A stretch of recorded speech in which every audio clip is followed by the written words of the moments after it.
إن الحمد لله نحمده ونستعينه ونستغفره ونعوذ بالله من شرور أنفسنا ومن سيئات أعمالنا من يهده الله فلا مضل له ومن يضلل فلا هادي له وأشهد أن لا إله إلا الله وحده لا شريك له وأشهد أن محمدا عبده ورسوله صلى الله تعالى عليه وعلى آله وصحبه وسلم تسليما كثيرا أما بعد فقد قال الإمام البخاري رحمه الله تعالى باب الشرك والسحر من الموبقات قال حدثني عبد العزيز بن عبد الله قال حدثني سليمان عن ثور بن زيد عن أبي الغيث عن أبي هريرة رضي الله عنه أن رسول الله صلى الله عليه وسلم قال اجتنبوا الموبقات الشرك بالله والسحر الحديث। সম্মানিত ভাতৃমণ্ডলী, আল্লাহ রাব্বুল আলামিনের প্রশংসা এবং প্রিয় নবী সাল্লাল্লাহু আলাইহি ওয়াসাল্লামের উপর সালাত ও সালামের পর আজ মঙ্গলবার 13ই জমাদাল উলা 1447 হিজরি মোতাবেক 4 নভেম্বর 2025 আমাদের ধারাবাহিক আলোচনা সহিহুল বুখারীর চিকিৎসা পর্ব নম্বর 10। ইমাম বুখারী রাহিমাহুল্লাহর চিকিৎসা পর্বের অধ্যায় নম্বর 48। বিষয়বস্তু বলছেন এই অধ্যায় বাবুন মানে হাজা বাবুন। এই অধ্যায় হচ্ছে কি সম্পর্কে? বলছেন আশ-শিরক ওয়াস সিহরু মিনাল মুবিকাত, শিরক এবং জাদু। শিরক বহুত্ববাদ, যেহেতু মানবরচিত ধর্ম। শিরকের ধর্ম হচ্ছে মানবরচিত ধর্ম। আল্লাহ কোনো যুগে কোনো নবীর ওপর শিরকের ধর্ম নাজিল করেননি। মানে আল্লাহর সাথে কেউ অংশীদার আছে আল্লাহর সত্তায় অথবা আল্লাহর গুণাবলিতে, আল্লাহর কাজে, আল্লাহর এবাদতে বা তার কোন একটিতে, যেগুলি বললাম চারটি দিক বললাম, আসমা, সিফাত, রুবুবিয়াত এবং উলুহিয়াত, ইবাদত, কোনো কিছুতে শরীক আছে এমন কোনো বিশ্বাস নিয়ে কোনো নবী এসেছেন এমনটা হয়নি। অর্থাৎ সমস্ত নবী রসুলগণের দিন হচ্ছে দিন তাওহীদ, আল্লাহর একত্ব দিন, আল্লাহ আহাদ। এটা মৌলিক বিষয়, যাতে সমস্ত নবী আদম আলাইহিস সালাম থেকে শুরু করে শেষ নবী মুহাম্মদ সাল্লাল্লাহু আলাইহি ওয়াসাল্লাম পর্যন্ত সমস্ত নবীদের দাওয়াতের মৌলিক বিষয়গুলি, শুধু তাওহীদ নয়, তাওহীদ ছাড়া আকীদার যেগুলো মৌলিক বিষয়, পরকালে বিশ্বাসী হওয়া, জান্নাত জাহান্নামে বিশ্বাসী হওয়া, হিসাব নিকাশে বিশ্বাসী হওয়া, মরণের পরে প্রতিদান জগৎ রয়েছে, সেখানে ভালো মন্দের বদলা দেওয়া হবে, আর তার তকদিরে বিশ্বাস, রসুলের সালাতে বিশ্বাস, আসমানি কিতাবে বিশ্বাস ইত্যাদি যেসব বিশ্বাস রয়েছে, মালায়েকা ফেরেশতার প্রতি বিশ্বাস, সমস্ত নবী রসুলগণের দাওয়াত এসব ক্ষেত্রে এক। ইবাদত করতে হবে এক আল্লাহর, এবং তরিকা হবে যেই যে যুগে যেই নবী এসেছেন সেই নবীর তরিকায়। মুসা আলাইহিস সালামের যুগে মুসা আলাইহিস সালামের তরিকায় ইবাদত হইত। ইব্রাহিম আলাইহিস সালামের জামানে ইব্রাহিম আলাইহিস সালামের তরিকায় ইবাদত। নূহ আলাইহিস সালামের জামানে আল্লাহর ইবাদত হতো, আল্লাহর দিনে, যে দিন মনোনীত সেটাও ছিল সেই যুগের ইসলাম। আর মৌলিক বিষয়গুলি এক, এবং এক আল্লাহর ইবাদত করতে হবে এক রসুলের তরিকায়, এক আল্লাহর ইবাদত করতে হবে এক রসুলের তরিকায়। এই জন্য কয়েকটি সূরায় এই বিষয়গুলি রয়েছে। সমস্ত নবীদের দাওয়াত মা লাকুম মিন ইলাহিন গায়রু, আল্লাহ ছাড়া তোমাদের কোনো ইলাহে উপাস্য নেই। নবীরা সবাই এই দাওয়াত দিয়েছেন। এর বিপরীত হচ্ছে শিরক। শিরক থেকে শরিক হওয়া, ব্যবসা বাণিজ্যে শরিক হচ্ছেন, বাড়ি ঘরে শরিক হচ্ছেন, জমি জায়গা কিনে শরিক হচ্ছেন, বিভিন্ন কাজে শরিক হচ্ছেন। তো আল্লাহর যে কোনো দিক, আসমা নামের ক্ষেত্রে, নামে, গুণাবলিতে, সেফাতে, রুবুবিয়াত আল্লাহর কাজে, উলুহিয়াত আল্লাহর ইবাদত বন্দেগীতে, যে কোনো দিকে শরীক করার নাম হচ্ছে শিরক, যা ঈমানকে ধ্বংস করে, ইসলামকে ধ্বংস করে। এই অধ্যায় হচ্ছে শিরকের পাপ, আর সেহের জাদুর পাপ হচ্ছে মিনাল মুবিকাত, ধ্বংসাত্মক পাপগুলির অন্তর্ভুক্ত। যে সমস্ত পাপগুলি ধ্বংসাত্মক, মানুষের ইহকাল পরকালকে ধ্বংস করে, দুনিয়া আল্লাহর আযাব গজব ডেকে নিয়ে আসে ওইসব জাতির ওপর, ওইসব লোকের কারণে আল্লাহর জমিনে, আসমানি জমিনে আযাব গজব নেমে আসে, আর আখিরাত ধ্বংস করে, অর্থাৎ আখিরাতে কোনোদিন জান্নাত পাবে না এবং কঠিন শাস্তি রয়েছে, চিরকালের শাস্তি রয়েছে। জি, খালিদিনা ফিহা আবাদা, চিরকাল জাহান্নামে থাকবে।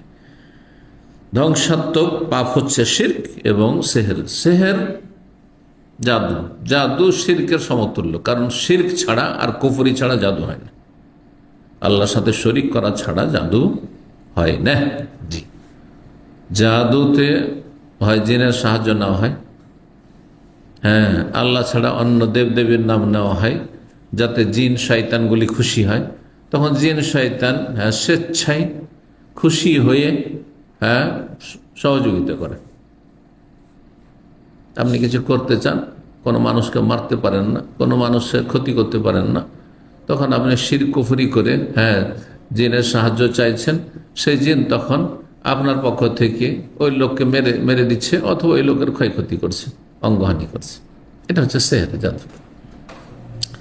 আপনি তার বাড়ি থেকে কোনো কিছু চুরি করে নিয়ে আসতে পারবেন না, তার ব্যবহৃত বস্তু যেগুলোতে জাদু করা যাবে, জিন চুরি করে এনে দেবে, কারণ জিনকে দেখা যায় না, বাড়িতে ঢুকে গেল, হ্যাঁ, কাপড় চুল কোনো কিছু যা কিছু নিয়ে আসতে বলা হলো, নিয়ে চলে আসলে যা, আবার নিয়ে গিয়ে তার খাটের তলায় যেখানে ঘুমায়, যেখানে বসে, যেখানে খায়, যেখানে চলাফেরা করে, সেখানে রেখে চলে এসো, তার খাবারে মিশে চলে এসো। এই হচ্ছে সেহের। আর এই বাঙালি সমাজে সবচেয়ে বেশি সেহের আছে, গতকালকে বলছিলাম, সতর্ক সাবধান করার জন্য, সাবধান। এবং এই কাফের মুশরিকগুলো, জাদুকররা, এই বিষয়টিকে মুসলিম জাতির সামনে হালকা করে দেওয়ার জন্য এর নাম দিয়েছে দোয়া তাবিজ। অনেক নামাজি আমাদের সমাজের বলছে অমুককে দোয়া তাবিজ করেছে। আরে দোয়া তো চমৎকার জিনিস, আর দোয়া হল ইবাদত, তো নাম যখন আকর্ষণীয় হবে তখন সাদরে গ্রহণ করে নেবে, তাই না? সেহেরের কুফরি শিরকের নাম দিয়ে দিল দোয়া, দোয়া তো ইবাদত, দোয়া ভালো করেছে। তাবিজ আমাদের কাছে বিদাত হইতে পারে অথবা শিরক হইতে পারে, ছোট শিরক হইতে পারে, কখনো বড় শিরক হবে, কিন্তু তাদের কাছে শরীয়তের একটি উপায় চিকিৎসার, সুতরাং দোয়া তাবিজ ভালোই তো করেছে। আউযুবিল্লাহ, আউযুবিল্লাহ।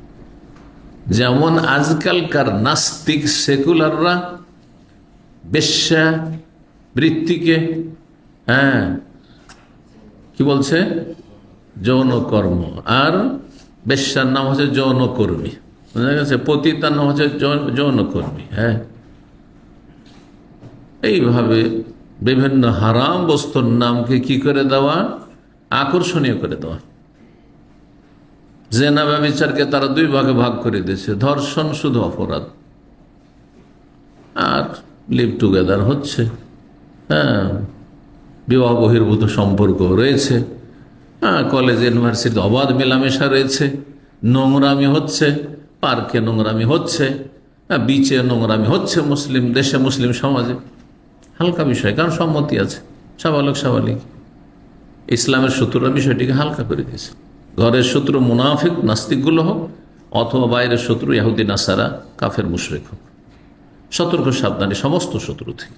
জি, তো শিরক এবং সেহের জাদু হচ্ছে ধ্বংসাত্মক গুনাহগুলির অন্যতম।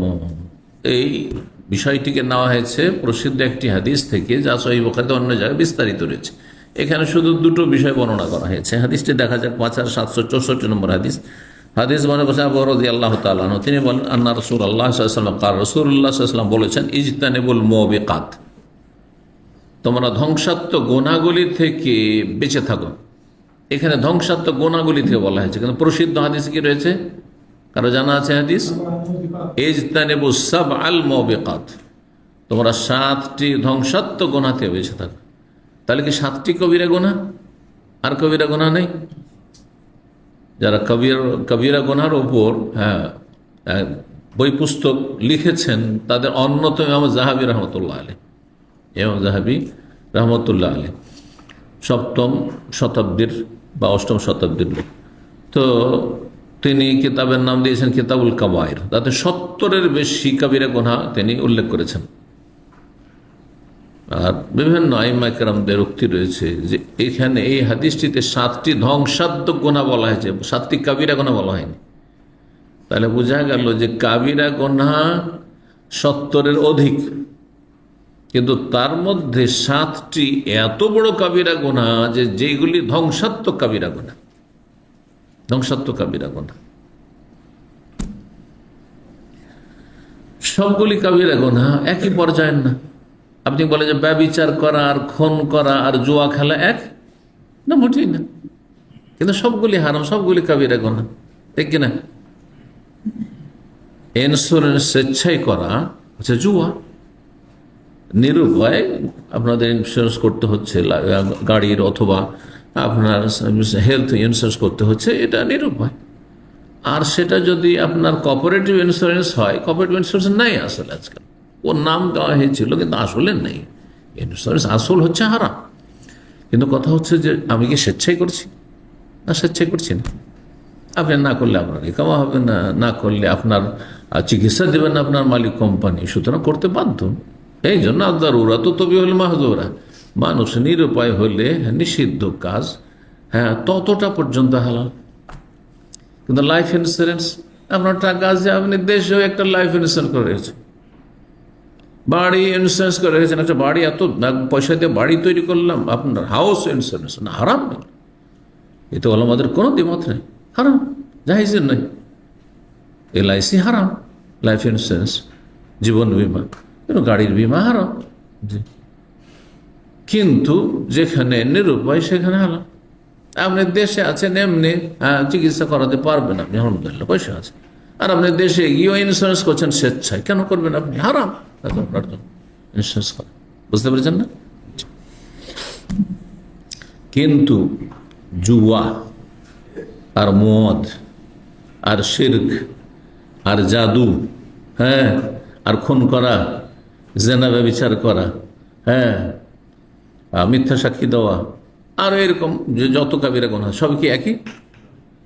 নামাজ ছাড়াও কাবিরা গুনাহ, রোজা ছাড়াও কাবিরা গুনাহ, যাকাত না দেওয়া কাবিরা গুনাহ, হজ না করাও কাবিরা গুনাহ। সৌদি আরব আসলেন, হজ করতে পারতেন, জমি জায়গা সবই করলেন, কিন্তু হজ করলেন না আপনি, অবশ্যই কাবিরা গুনাহ নিয়ে গেলেন আপনি। কিন্তু বেনামাজির সমান কি? না, মোটেই না। মাজার পূজারীর সমান কি যে মাজারে সিজদা করছে? না, ইসলাম থেকে এত বড় অপরাধ করেছে, ধ্বংসাত্মক গুনাহ, যা ইসলাম থেকে খারিজ হয়ে গেছে। যে 1 ওয়াক্ত নামাজ পড়েন না, সেও কাবিরা গুনাহ করছে, শুধু জুমা পড়ে। আর যে 4 ওয়াক্ত পড়ে কিন্তু ফজর পড়েন না, সেও কাবিরা গুনাহ করছে। 5 ওয়াক্ত পড়ছে কিন্তু সূর্য ওঠার পরে পড়ছে, সেও কাবিরা গুনাহ করছে। সবাই একই ক্যাটাগরির? তাহলে কাবিরা গুনাহ একই ক্যাটাগরির নয়, অপরাধ সবগুলি একই রকমের নয়। জি, এটা মনে রাখতে হবে। মিথ্যা কথা বলা আর মিথ্যা সাক্ষী দেওয়া, আর একটি উদাহরণ দিই। অনেকে যাদের এলেম নেই মনে হচ্ছে মিথ্যা মিথ্যা, আরে দুই মিথ্যে পার্থক্য। একটা মিথ্যা দিয়ে অন্যের ক্ষতি হচ্ছে, আর একটা মিথ্যা দিয়ে অন্যের ক্ষতি নেই, দুটো সমান? কখনো সমান না। বুঝতে পারছেন না? মিথ্যা কথা বলা হারাম না হালাল? কিন্তু মিথ্যা সাক্ষী দেওয়া ওর চাইতে বড় হারাম। কারণ মিথ্যা সাক্ষীর মাধ্যমে দোষীকে নির্দোষী বানিয়ে দিলেন আপনি,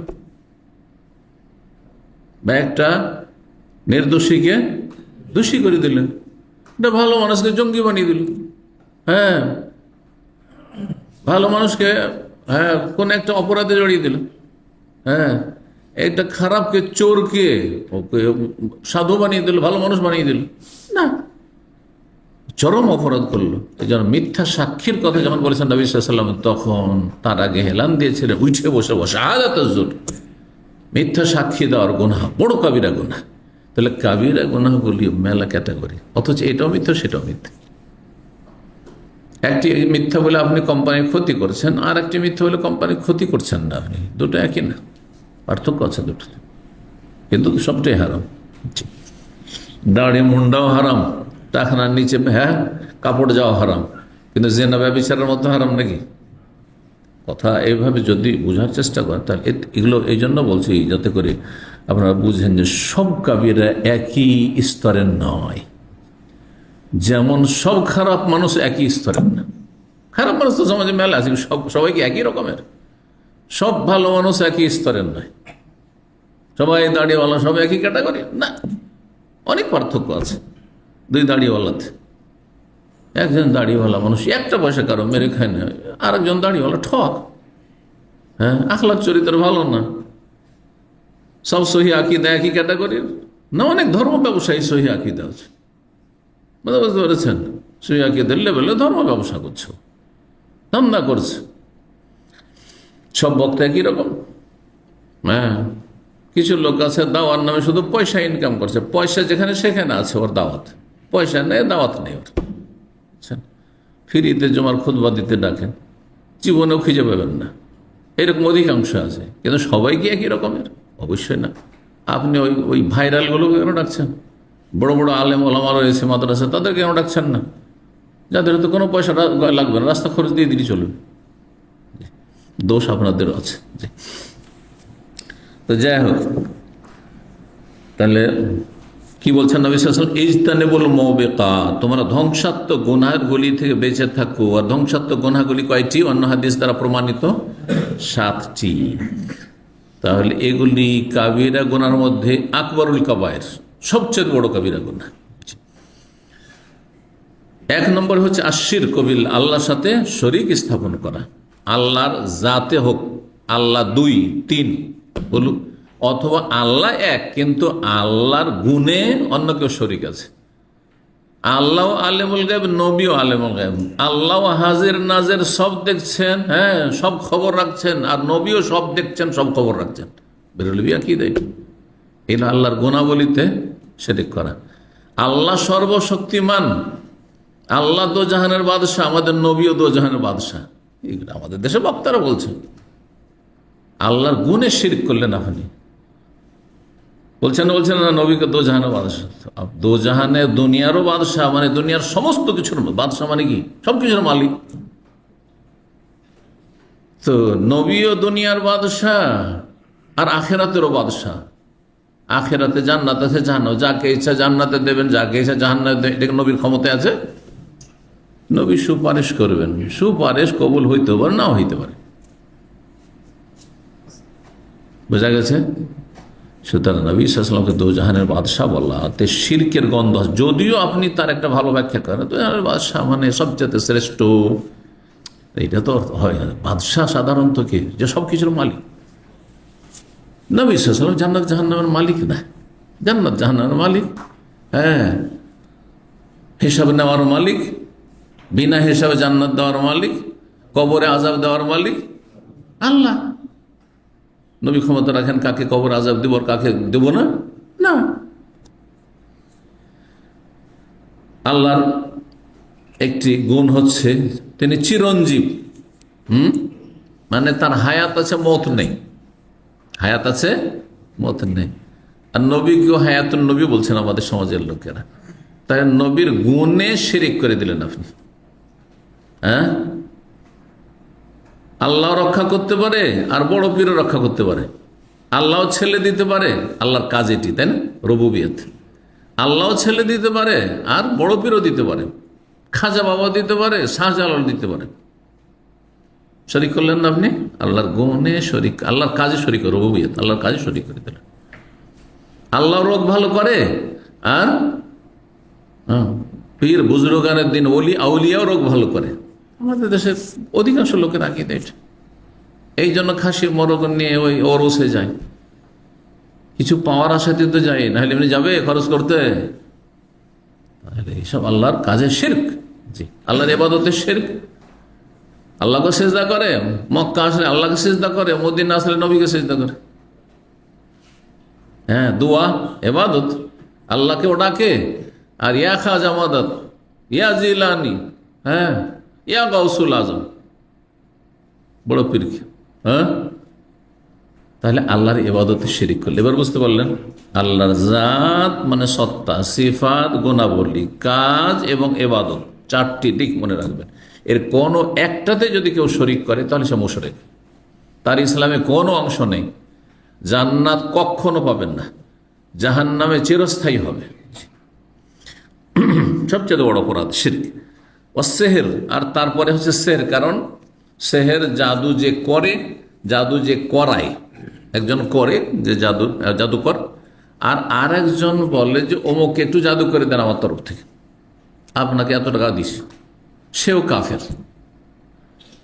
সেও কাফের, ধ্বংসাত্মক গুনাহ। আর বাকিগুলি কি আছে?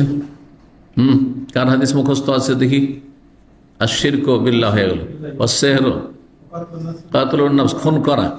জি, শিরকের পরে মহাপাপ হচ্ছে কোনো মানুষকে অন্যায় হত্যা করা।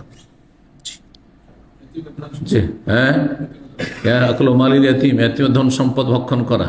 জি, জাহান্নামে যেতে হবে যারা ইয়াতিমের ধন সম্পদকে নয় ছয় করেছে।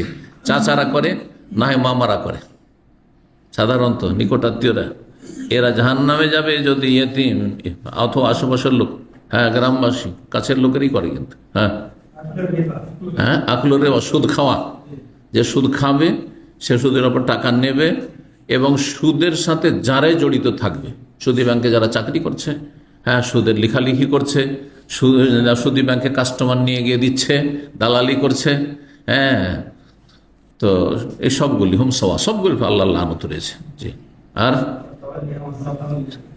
যুদ্ধের ময়দান থেকে পলায়ন করা, সেটা হয়ে গেছে। ওয়াকাযফুল মুহসিনাতিল মুমিনাতিল গাফিলাত, সতী সাধ্বী মুমিন আল্লাহ ভালো মানুষ, বাহ্যিক কোনো দোষ নেই, তার মিথ্যা অপবাদ দিয়ে দিল যে অমুকের মেয়ে অমুকের ওয়াইফ ধরা খেয়েছে, হ্যাঁ, অমুকের বাড়িতে একটা ছেলে ঢুকেছে, মিথ্যা অপবাদ দিয়ে দিল। আমাদের দেশে এরকম কারোর সাথে একটু শত্রুতা আছে। আরে এক সময় ছিল কি, বাথরুম, গ্রামে গঞ্জে বাথরুম ছিল না, ছোটকালে আমরা এইভাবে দেখেছি। পাটের জমি থেকে এদিক থেকে একটা ছেলে বেরিয়েছে, আর ওই দিক থেকে মহিলা ওই দিক থেকে পাটের জমিতে বেরিয়েছে। ওই যে দেখো না, পাটের জমিতে বেরিয়েছে, গোটা গ্রামবাসী, হ্যাঁ, সব মিথ্যা অপবাদ দিয়ে দিল। চোখে দেখেছ? কয়জন দেখা লাগবে জেনা প্রমাণ করার জন্য? জেনা, ব্যভিচার প্রমাণ করার জন্য। কারণ মান সম্মান আল্লাহর কাছে মানুষের কত বড় মান সম্মান। দুনিয়ার কোটি কোটি টাকারও যদি কেস হয়, দুজন সাক্ষী যথেষ্ট। কোটি কোটি টাকার কেস, কথা বোঝা গেছে, দুইজন সাক্ষী যথেষ্ট।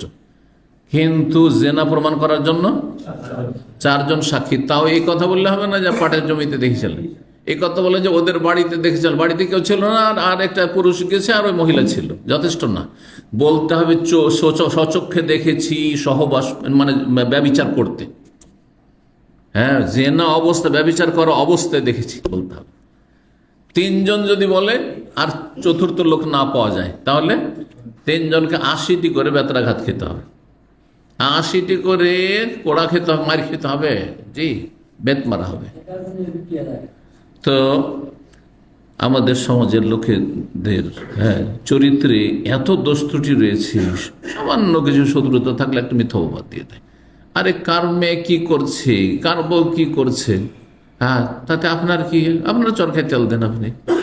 যদি সে অপরাধী হয়, আল্লাহ যদি ধরাতে চান তো ধরবে, আর যদি আল্লাহ ধরাতে না চান তো অনুমান ভিত্তিক, ধারণা ভিত্তিক কোনো কথা বলবে না, হ্যাঁ, কোনো কথা বলবে না। এমনকি অনেক অসৎ প্রকৃতির শাশুড়িরা রয়েছে, এ বউ পছন্দ না, এ বউকে রাখবো না, প্রবাসে থাকে ছেলে, হ্যাঁ, মিশামিশি ছেলেকে বলে যে তোর বউ ভালো না, রাত্রে কার সাথে, হ্যাঁ, ঘন্টার পর ঘন্টা কথা বলছে, বহু প্রমাণ আছে। ননদরা চাই না ভাবিকে লাগিয়ে দিল, দোষ লাগিয়ে দিল, হালকা বিষয় মনে করছে, অথচ একটি ধ্বংসাত্মক গুনাহ, দুনিয়া ধ্বংস, আখেরাত ধ্বংস। আপনি আজকে কারো মিথ্যা অপবাদ দিয়েছেন, হ্যাঁ, আগামী দিনে আপনার ওপর, আপনার মেয়ের ওপর, আপনার পরিবার, আগামী প্রজন্ম, আপনার ছেলে মেয়ে কারো ওপর এরকম অপবাদ, এর চাইতে বড় মানহানি হবে, এর চাইতে বড় মানহানি হবে।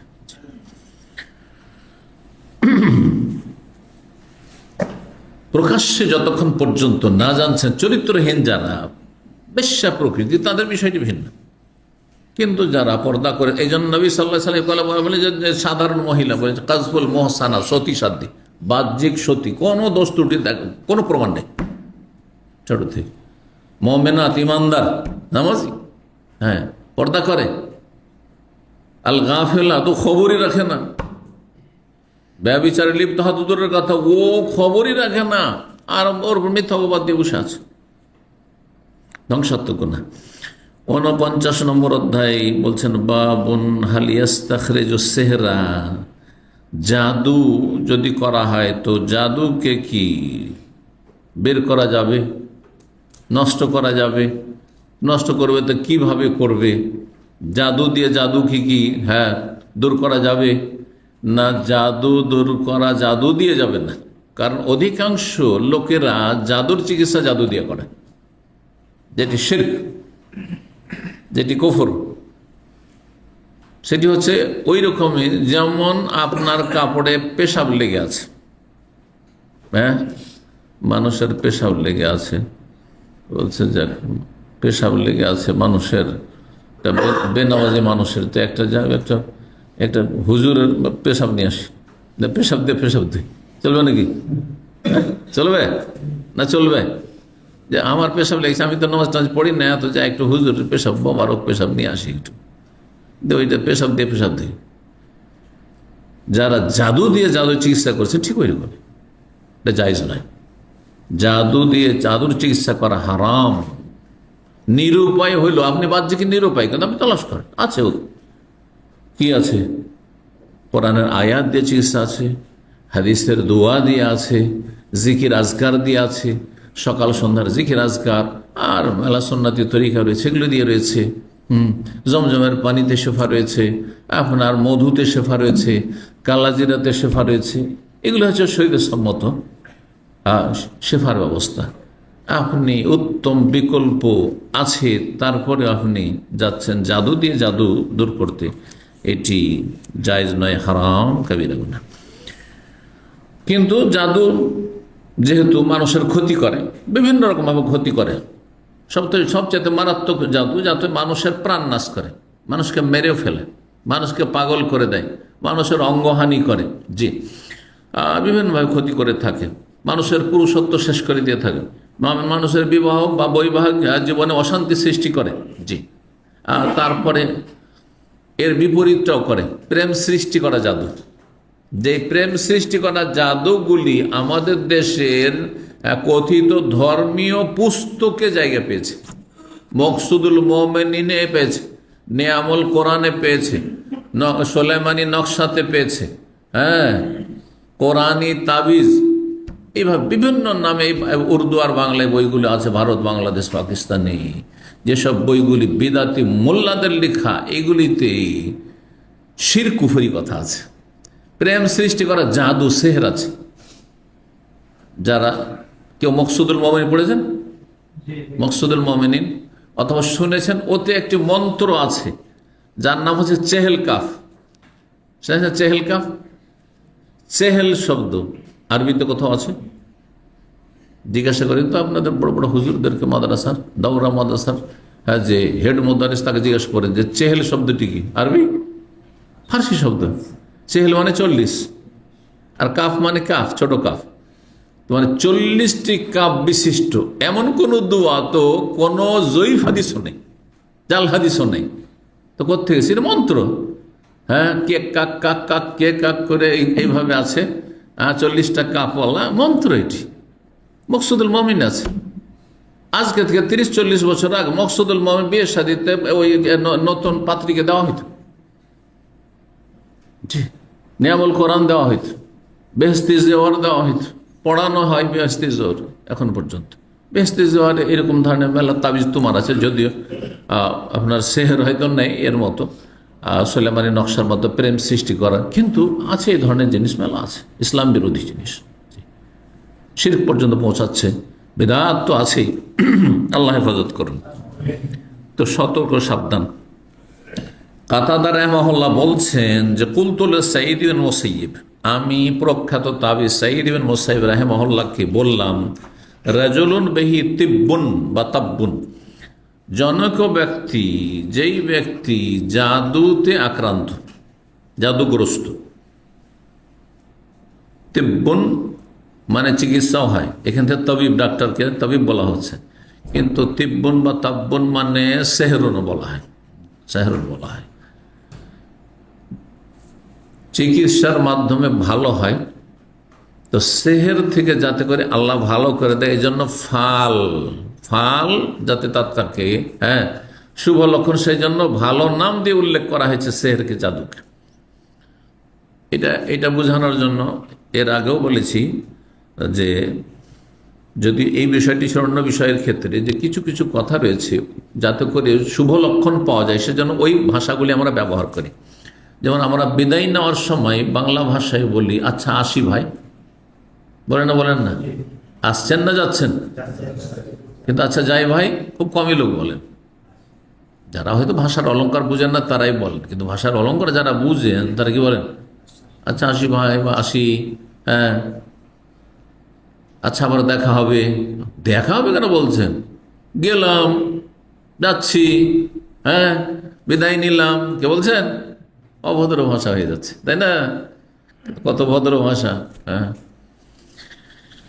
তো ঠিক ওইরকম আসি মানে গেলাম বলতে খারাপ লাগছে, যদিও যাচ্ছি কিন্তু আবার আসবো। হ্যাঁ, আচ্ছা দেখা হবে, যদিও চলে যাচ্ছে এখন পৃথক হচ্ছি কিন্তু দেখা হবে, আশা করছি আবার দেখা হবে। ঠিক ওই রকমই হচ্ছে সেহেরকে জাদু একটি হচ্ছে রোগ ব্যাধি, মারাত্মক ব্যাধি। যে ব্যাধিতে আক্রান্ত তাকে কি বলা হয়েছে? তিব্বন বলে, চিকিৎসা বলা হয়েছে। মানে তারও চিকিৎসা আল্লাহ রেখেছেন, চিকিৎসা হবে, ভালো হবে, শুভ লক্ষণ নেওয়ার ফাল, যে গতকালকে ফাল সম্পর্কে পড়েছেন। তো বলছেন জনক ব্যক্তি, যে ব্যক্তি জাদুগ্রস্ত, আউ এমনি যে কোনো জাদু, অথবা আও ইউআখাযু আন ইমরাতি, অথবা তাকে বাধাগ্রস্ত করা হচ্ছে তার স্ত্রী সঙ্গমের ক্ষেত্রে বা সঙ্গম থেকে। কিছু কিছু জাদু আছে এমন মারাত্মক জাদু যে যখন বিবাহ শাদী করে বা বিবাহ শাদীর আগে তার যৌন ক্ষমতায় কোনো ত্রুটি ছিল না, কিন্তু হঠাৎ করে তাকে জাদু করে দেওয়া হয়েছে, যার ফলে সেই স্ত্রীর সাথে সঙ্গম করতে পারছে না, তার মধ্যে শারীরিক চাহিদা আসছে না, অথবা প্রথম শারীরিক চাহিদা থাকছে কিন্তু যখন মিলিত হতে যাচ্ছে তখন আর পারছে না, নিস্তেজ হয়ে যাচ্ছে। এটা যেমন ছেলেদের ক্ষেত্রে হয়, পুরুষের ক্ষেত্রে, নারীদের ক্ষেত্রে হয়।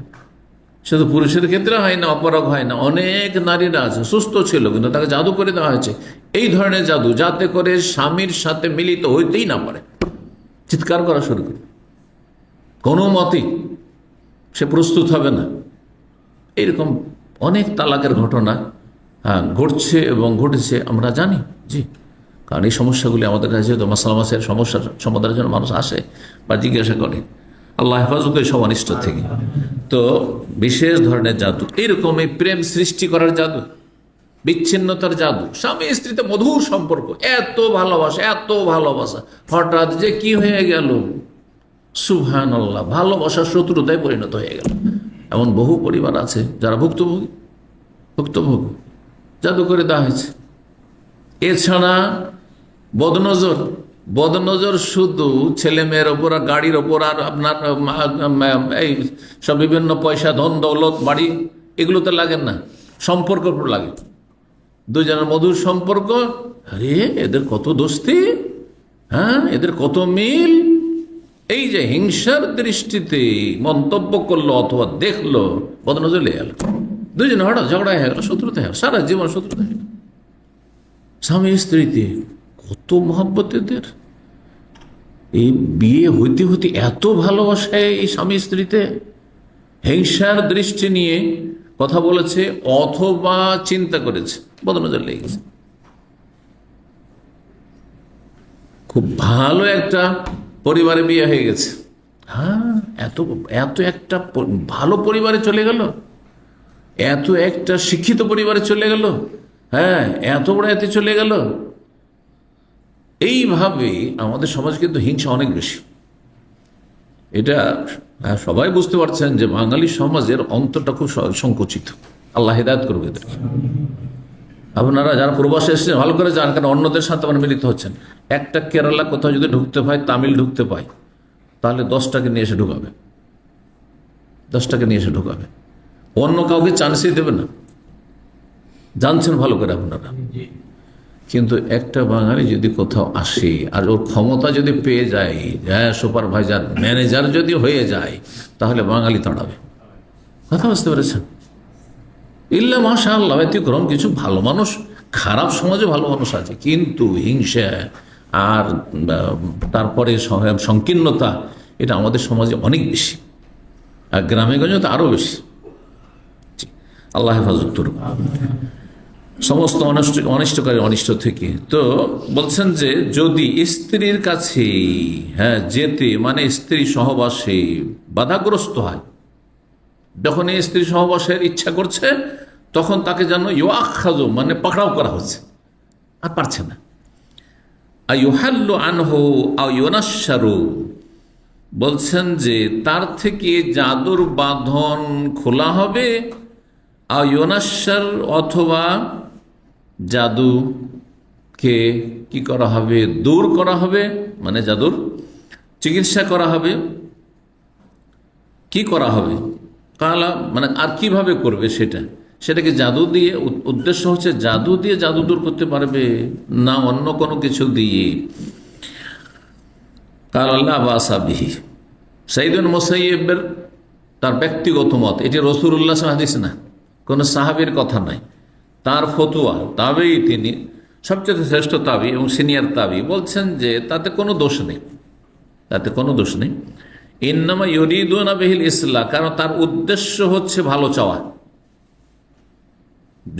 যে জাদু দিয়ে জাদু দূর করছে, ধরুন তার উদ্দেশ্য হচ্ছে সে ভালো চেয়েছে, ইউরিদুনা তারা ভালো চেয়েছে। ফাম্মা মা ইয়ানফা, যদি কোনো কিছু উপকারে আসে, ফালাম ইউনহা আনহু, তাতে বাধা নেই। এখন এই সাইদুল মুসাইয়্যিব রাহিমাহুল্লাহর এই বক্তব্যটি কি জাদু দিয়ে জাদু দূর করার ক্ষেত্রে না অন্য কোনো কিছু দিয়ে দূর করার ক্ষেত্রে? কথা কিন্তু সংক্ষেপে, তাই না, ভেঙে খুলে বলা হয়নি স্পষ্ট করে। এই জন্য একদল বলছেন যে তার উদ্দেশ্য, তার ব্যক্তিগত এটি মত ছিল, ফতোয়া ছিল, যে যদি জাদু দিয়ে জাদু দূর করা হয় অথবা কোরআন হাদিসের দোয়া দিয়ে, জিকির আজকার দিয়ে করা হয়, শরীয়ত সম্মত করা হয়, যেহেতু উদ্দেশ্য কি ভালো না মন্দ, একটা লোক বিপদে আছে, জাদুগ্রস্ত হয়ে আছে, তার জীবনটা শেষ হয়ে যাচ্ছে, তার জীবনটাকে রক্ষা করার জন্য, তাকে সুস্থ করার জন্য আপনি কি করছেন, জাদু দিয়ে জাদু দূর করছেন। এক জাদুকর জাদু করেছে, আর এক জাদুকর যার নাম কবিরাজ বা ওঝা, তার সাহায্য নিয়ে, সহযোগিতা নিয়ে ওই জাদুর দ্বারা জাদু দূর করছেন। তো কোন আলেমরা এটাকে জায়েজ বলেছেন, তাদের অন্যতম হচ্ছেন সাইদ ইবনে মুসাইয়্যিব। কেউ কেউ বলেছেন এর ব্যাখ্যায়, কিন্তু তার ব্যক্তিগত মত। এখন এটি হাদিসের সাথে মিলছে কিনা এটা দেখার বিষয় রয়েছে। আবু দাউদে একটি হাদিস রয়েছে, জাবের রাদিয়াল্লাহু তাআলা বর্ণনাকারী, রাসূলুল্লাহ সাল্লাল্লাহু আলাইহি ওয়াসাল্লাম জিজ্ঞাসা করা হয়, সোহেলা রাসূল আনি নুসরাতে, জাদু দিয়ে জাদুর চিকিৎসা, জাদু দিয়ে জাদুর চিকিৎসা সম্পর্কে জিজ্ঞাসা হয়, এটিকে নুসরা বলা হয়। কিতাব তাওহীদ একটা চ্যাপ্টার, একটা অধ্যায় রয়েছে 67টি অধ্যায়ের মধ্যে, যার নাম হচ্ছে নুসরা। নুসরা মানে জাদু দিয়ে জাদু ওর এলাজ করা, চিকিৎসা করা। তো যখন জিজ্ঞাসা করা হয় রাসূলুল্লাহ সাল্লাল্লাহু আলাইহি ওয়াসাল্লাম, তখন তিনি বললেন যে হে আমিন আমালিশ শয়তান, জাদু দিয়ে জাদু দূর করা এটি শয়তানের কাজ, শয়তানের কর্মকাণ্ড, ভালো মানুষের কাজ নেই। শয়তান ভালো কাজ করে? হ্যাঁ, না, শয়তান কখনো ভালো কাজ করে না, এটি শয়তানের কাজ। নবী সাল্লাল্লাহু আলাইহি ওয়াসাল্লাম বলছেন শয়তানের কাজ, আর আপনি সাইদ ইবনে মুসাইয়্যিব রাহিমাহুল্লাহর এই বক্তব্যের ব্যাখ্যা করবেন যে যদি জাদু দিয়ে জাদু দূর করে তো জায়েজ, কারণ উদ্দেশ্য হচ্ছে তার কি, সে তা ভালো চেয়েছে সে, সুতরাং যা উপকারে আসে তাতে কোনো বাধা নেই। নবী সাল্লাল্লাহু আলাইহি ওয়াসাল্লামের কথার সাথে সাংঘর্ষিক যদি হয় তো ছেড়ে দিতে হবে না, হবে না? তাহলে ওনার ফতোয়াটি একটি ফতোয়া, কিন্তু এই উম্মতের প্রায় অধিকাংশ ওলামায়ে কেরাম, হানাবেলার কিছু আলেমরা শুধু, না হলে হানাফি, শাফি, মালিকি, অধিকাংশ হাম্বলি, সমস্ত ওলামারা বলছেন জাদু দিয়ে জাদুর চিকিৎসা করা শিরক, কুফর। আপনি একটা কুফরি দূর করার জন্য, একটা শিরক দূর করার জন্য আর এক শিরককে আপনি ব্যবহার করলেন। তো যারা জাদু করেছিল তারাও মুশরিক হয়েছে, আর আপনি জাদু দিয়ে জাদুর চিকিৎসা করতে গিয়ে আপনি মুশরিক হয়ে গেলেন। এবার বুঝতে পেরেছেন? এটা অধিকাংশ ওলামাদের মত। আর হাদিস এর হচ্ছে দলিল আবু দাউদের হাদিস, যে নুসরা সম্পর্কে, জাদু দিয়ে জাদুর চিকিৎসা সম্পর্কে যখন জিজ্ঞাসা করে তখন হে আমিন আমার ঈশ্বর, এই যে শয়তানের কর্মকাণ্ড, এটি শয়তান ছাড়া অন্য কেউ করে না। সুতরাং জাদু দিয়ে জাদুর চিকিৎসা জায়েজ নয়। এই জন্য এখন কথা লম্বা না করি, সার কথা বলি। ওলামারা বলেছেন যেটা আপনাদের জন্য চমুক, সংক্ষেপে জেনে রাখা জরুরি, যে জাদুর চিকিৎসা দুই ভাগে বিভক্ত, দুই রকমের। এক হচ্ছে জাদু দিয়ে জাদুর চিকিৎসা, তাহলে এটা হারাম এবং এটি শিরক। কারণ আপনিও জাদুর, এক জাদুকরকে দিয়ে জাদু করা হয়েছে, আর এক জাদুকরের কাছে গেলেন, তাকে টাকা পয়সা দিয়ে বলে দেখেন তো আমার কোনো তদবির করে দেন, আমার এই ছেলেটি বা আমি এটি এরকম অবস্থা, তাহলে আপনিও শিরিক করলেন। আর আরেকটি হচ্ছে জাদুর চিকিৎসা করা, কোরআনের আয়াত দিয়ে, রাসূলুল্লাহ সাল্লাল্লাহু আলাইহি ওয়াসাল্লাম হাদিসের দোয়া দিয়ে, আল্লাহর নাম গুণাবলীর মাধ্যমে, আল্লাহর জিকির আজকারের মাধ্যমে, আল্লাহর কাছে দোয়া করার মাধ্যমে, অথবা শরীয়ত সম্মত পদ্ধতি অবলম্বন করে জাদু দূর করা যায়। জমজমের পানি পান করি, জমজমের পানি পান করি। একজন নিউ মুসলিম ভারত থেকে মুসলমান হয়ে এখনো মদিনায় আছে, মদিনায় আছে, মসজিদে নববীতে সে নিয়মিত ক্লাস করছে। সেই ছিল কোটিপতির ঘরে সেই ছেলে। তাকে মেরে ফেলার জন্য অথবা তাকে হিন্দু ধর্মে ফেরানোর জন্য কত যে চেষ্টা করেছে, শেষ পর্যন্ত ওকে মেরে দিত, কোন রকম করে জীবন বাঁচিয়ে চলে এসছে, আল্লাহর হায়াত রেখেছে সেই জন্য।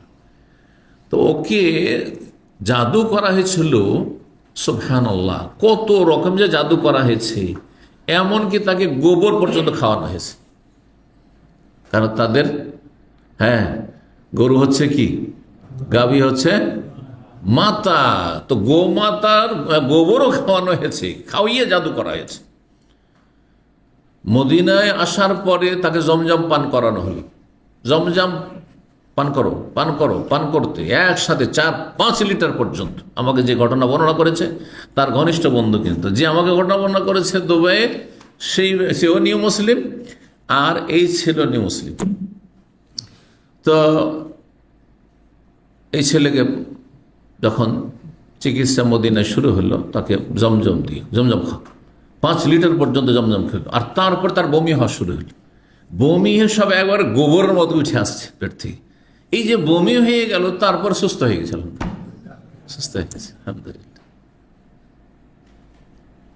তাহলে জমজমে এলাজ রয়েছে, খাঁটি মধুতে শেফা রয়েছে। আল্লাহ শেফাউলিন না ফিহি শেফাউলিন না আল্লাহ বলেছেন, কিন্তু আপনি নয় এখানের সাথে এগুলির প্রয়োগ হইতে হবে।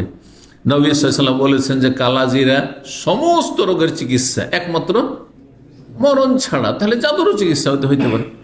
জি, আল্লাহ আমাদেরকে হেফাজতে রাখুন। তো এটি হচ্ছে সঠিক কথা, যে আপনি শরীয়ত সম্মত পদ্ধতি অবলম্বন করে জাদু চিকিৎসা করবেন, শিরকি বা বেদাতি পদ্ধতি অবলম্বন করে নয়। 5765 নম্বর হাদিস বর্ণনা করছেন সুফিয়ান বিন ওয়াইনা। তিনি বলেন, সর্বপ্রথম যিনি হাদিস বর্ণনা করেছেন আমাদেরকে, তিনি হচ্ছেন আব্দুল মালিক বিন জুরাইজ। তিনি বলেন হাদ্দাসানি আল উরওয়ার বংশের লোকেরা আমাকে হাদিস বর্ণনা করেছেন। উরওয়া ইবনে জুবাইর থেকে, সাহাবী ছেলে। ফাসাল তো হেশাম আনহু, হেশাম আবার উরওয়ার ছেলে। হেশামকে জিজ্ঞাসা করলাম এই সম্পর্কে। ফাহাদ্দাসানা আন আবিহি, তখন তার পিতা থেকে, মানে উরওয়া থেকে বর্ণনা করছেন। আর উরওয়া বর্ণনা করছেন তার খালা মা আয়েশা রাদিয়াল্লাহু তাআলা আনহা থেকে। কালা, তিনি বলেন, কানা রাসূলুল্লাহ সোহেরা, রাসূলুল্লাহ সাল্লাল্লাহু আলাইহি ওয়াসাল্লামকে জাদু করা হয়েছিল। গতকালকে লম্বা একটি হাদিস গিয়েছে এই ক্ষেত্রে। হাত্তা কানাইয়ারা, তিনি ধারণা করতে, আন্নাহু ইয়াতিন নেসা, যে তিনি তার স্ত্রীদের কাছে আগমন করেছেন, মানে স্ত্রীদের সাথে শারীরিক মিলন করেছেন। ওয়ালা ইয়াতিহিন না, কিন্তু তিনি আসলে মিলিত হননি। এইরকম হয়ে যেত জাদুর কারণে, জাদুর প্রভাব হয়েছিল। এদা কানা কাজা, যখন এইরকমটা হইতো, ফাকাল ইয়া আয়েশা, নবী সাল্লাল্লাহু আলাইহি ওয়াসাল্লাম বলেন, হে আয়েশা, আলেমতি, তুমি কি জানো, আন্নাল্লাহ কাদ আফতানি ফি মাস্তাফতাইতু, যখন এইরকম অবস্থা হইতে লাগলো, নবী সাল্লাল্লাহু আলাইহি ওয়াসাল্লাম 6 মাস ধরে নবী সাল্লাল্লাহু আলাইহি ওয়াসাল্লাম জাদু হয়েছে, জাদুগ্রস্ত হয়েছিলেন নবী সাল্লাল্লাহু আলাইহি ওয়াসাল্লাম। আল্লাহ রাব্বুল আলামিন স্বপ্নে ফেরেশতা পাঠিয়ে, আর নবী সাল্লাল্লাহু আলাইহি ওয়াসাল্লামের স্বপ্ন বা আম্বিয়াদের স্বপ্ন হচ্ছে ওই, তো স্বপ্নের মাধ্যমে জানিয়ে দিলেন বিষয়টি, যে তোমাকে জাদু করা হয়েছে, তোমার শারীরিক কোনো রোগ নেই। আর এই জাদু করেছে লাবিদ ইবনে আসাম নামক এক বনু যুরাইক গোত্রের এক মুনাফিক, যে ইহুদি বংশগুলির মিত্র গোত্র, আর তাকে দিয়ে জাদু করিয়েছে ইহুদিরা। তো আর তা এই জাদু যে সব বস্তুগুলি দিয়ে করা হয়েছে সেগুলি কোথায়, হ্যাঁ, কি কি দিয়ে করা হয়েছে তাও বলে দেওয়া হলো। আর সেটা কোথায় পুঁতে রাখা হয়েছে? বীরে জারওয়ান, হ্যাঁ, জারওয়ান নামক কূপের ভিতরে পাথর চাপা দিয়ে রাখা হয়েছে। আর সেখান থেকে নবী সাল্লাল্লাহু আলাইহি ওয়াসাল্লাম উঠিয়ে নিয়ে আসলেন। আর তারপরে নবী সাল্লাল্লাহু আলাইহি ওয়াসাল্লামের চিকিৎসার জন্য আল্লাহ সূরা ফালাক সূরা নাসের 11টি আয়াত নাযিল করলেন। আর তার মাধ্যমে এই জন্য সূরা ফালাক নাসের শানে নুজুলে এই ঘটনা বর্ণনা করা হয়েছে। নবী সাল্লাল্লাহু আলাইহি ওয়াসাল্লাম সাথে সাথে সুস্থ হয়ে গেলেন যখন এই চিকিৎসা করা হলো। তো নবী সাল্লাল্লাহু আলাইহি ওয়াসাল্লামের চিকিৎসার জন্য আয়াত নাযিল হয়েছে, ওহী নাযিল হয়েছে, সব কিছু জানানো হয়েছে। আর সাথে সাথে আপনি সেই পথগুলি অবলম্বন করবেন যদি ভুক্তভোগী হন। আর আগে থেকে আপনি সতর্কতামূলক আপনি ব্যবস্থা রাখবেন। সেটি হচ্ছে সকাল সন্ধ্যার জিকির আজকার করা, ঘুমাতে গেলে জিকির আজকার করা, আর তার ঘুম থেকে উঠে জিকির পড়া, আর তারপরে শয়তানকে সুযোগ না দেওয়া, বাড়িতে কাবিরা গুনাহ না হওয়া, কাবিরা গুনায় লিপ্ত না থাকা। এখন কেউ পর্নোগ্রাফি দেখবেন, ব্লু ফিল্ম দেখবেন, আর বলবেন আমি তো দোয়া কালাম পড়ছি, কাজ দেবেন আপনি, কিচ্ছু হবে না। কারণ শয়তান ওই রাস্তা ছিদ্র রাস্তাতে ঢুকে যাবে। যেসব লোকের জীবনে কাবিরা গুনাহ আছে ওদের অবস্থা এরকম যে পাকা বাড়ি কিন্তু কোনো জায়গায় কোনো একটা দরজা খোলা আছে। পাকা বাড়িতে তো দরজা আছে, হ্যাঁ ঠিক কিনা? পাকা বাড়ি আছে আমার, চোর ঢুকতে পারবে না, কিন্তু একটা দরজাই খুলে রেখে দিয়েছে, চোর ঢুকতে পারবে না, ডাকাত ঢুকতে পারবে না, ঠিক ওই রকম। এই জন্য অনেকে জিকির আজকার করলেও বিভিন্ন বিপদের সম্মুখীন হয়ে যাচ্ছে। কেন আপনি বিপদ মুক্ত থাকতে পারছেন না? কেন বদনজর লেগে যাচ্ছে? কেন জাদু করে দিতে পারলো? এমন কোনো ছিদ্র রাস্তা আপনার লাইফে পেয়েছে? দীর্ঘ সময় নামাজের সময় হয়তো নাপাক হয়ে থেকেছেন, হ্যাঁ, অথবা আপনি একদিন নামাজ পড়েননি, হ্যাঁ, সূর্য উঠে গেছে, কথা বোঝা গেছে, ফজর পড়েননি, সূর্য উঠে গেছে, অথবা কাবিরা গুনাহ, নোংরা ছবি দেখেছেন আপনি, হ্যাঁ, পর্নোগ্রাফি দেখেছেন, অথবা বিভিন্ন নির্জনতার আরও গুনাহ হইতে পারে, হ্যাঁ, হস্তমৈথুন করেছেন, বিভিন্ন গুনাহ করতে থেকেছেন, তখন ওইগুলো দিয়ে সুযোগ পেয়েছেন।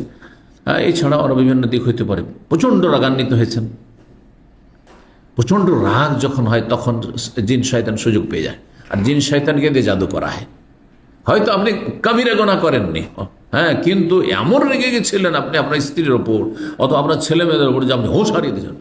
যখন খুব বেশি রাগান্বিত হয়ে যাবেন তখন জিন শয়তান সুযোগ পেয়ে যাবে, ওই রাস্তা দিয়ে তখন জাদু অ্যাটাক করবে আপনার।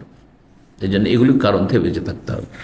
তো রাসূলুল্লাহ সাল্লাল্লাহু আলাইহি ওয়াসাল্লামকে জাদু করা হয়েছিল, জাদু মারাত্মক জাদু ছিল রাসূলুল্লাহ সাল্লাল্লাহু আলাইহি ওয়াসাল্লামের ওপর।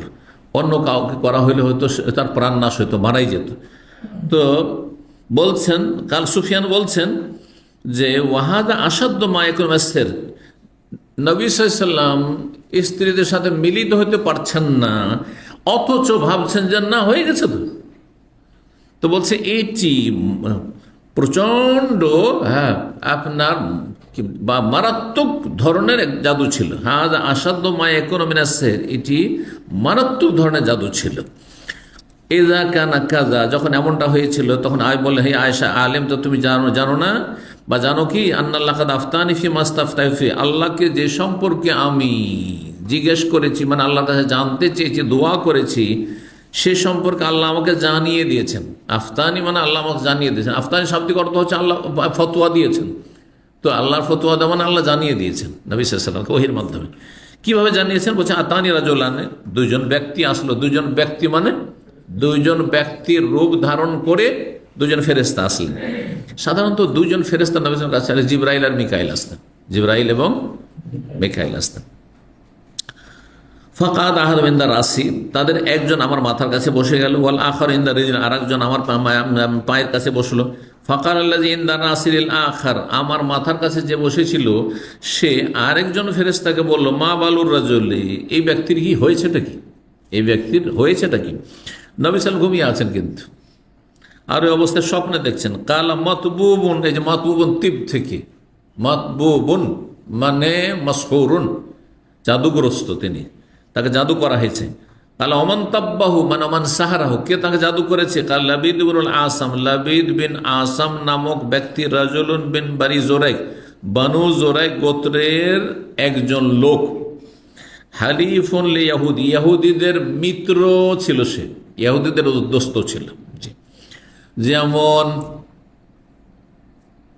মুসলিম দেশগুলিতে কিছু মুনাফিক আছে, কিছু গাদ্দার আছে, যারা প্রতিবেশী দেশগুলির এজেন্ট হয়ে কাজ করছে। হ্যাঁ, গুপ্তচর হয়ে কাজ করছে, গোয়েন্দা হয়ে কাজ করছে। জানেন না? জানেন না? তার আরো বেশি মারাত্মক। হয়তো ভাবছেন যে এরা আমাদের দেশের নাগরিক, কিন্তু না, দেশের ধ্বংস তারা ডেকে নিয়ে আসছে। দেশের মধ্যে তারা নাশকতামূলক কাজ করছে, শত্রুদের জন্য সুযোগ করে দিচ্ছে, শত্রুদের কাছে আপনার আভ্যন্তরীণ তথ্যগুলি পাচার করছে কি হচ্ছে না হচ্ছে এখানে। নাসারুল্লাহ সালামত আল আফিয়া, আল্লাহ হেফাজত করুন। তো এই ব্যক্তি যদিও ইহুদি ছিল না, কিন্তু কি ছিল? কানা মোনাফেক, সে মোনাফেক ছিল, মোনাফেক ঘরের শত্রু। আজকাল সাধারণ লোকদের ভাষায় যাদেরকে নাস্তিক, কিন্তু এটা সাধারণ লোকদের অধিকার নয় যে যাকে তাকে নাস্তিক বলবে, কারণ আপনার দৃষ্টি সীমিত, আপনার কাছে কোরআন হাদিসে এলেম নেই। হ্যাঁ, দুটো একটি কথা কোন কিছু আপনি ভুল বুঝলেন আর তাকে নাস্তিক বলে দিলেন। এই জন্য এটা সিদ্ধান্ত নেবে বড় বিজ্ঞ আলেমরা। হ্যাঁ, কাকে নাস্তিক বলা যাবে আর যাবে না, এই ক্ষেত্রে বিজ্ঞ আলেমরা চূড়ান্ত ফয়সালা দেবেন। একজন আলেমও না করে, একজন আলেমের দৃষ্টি কোণে ভুল হতে পারে বা দৃষ্টিভঙ্গি পার্থক্য থাকতে পারে, কয়েকজন আলেম সবাই তো আর ভুল করবেন না। তো এই বিষয়গুলো অবশ্যই খেয়াল রাখতে হবে। তো আজকালকার ভাষায় যাদেরকে নাস্তিক বলা হচ্ছে, এরা হচ্ছে মুনাফিকিন। এরা বাইরের ইহুদি নাসারার চাইতে মারাত্মক দেশের শত্রু এবং জাতির শত্রু। মদিনার মুনাফিকরা ইহুদিদের চাইতে বড় শত্রু ছিল। হ্যাঁ, এদের উদাহরণ হচ্ছে আপনার জামার ভিতরে ঢুকে থাকা সাপ। বুঝতে পারছেন? একটা সাপ ঘরের বাইরে আছে, রাস্তাঘাটে মেলা সাপ আছে মরুভূমিতে, আর একটা সাপ ঢুকে আছে, মারাত্মক সাপ। এই সাপ থেকে বাঁচাই মুশকিল।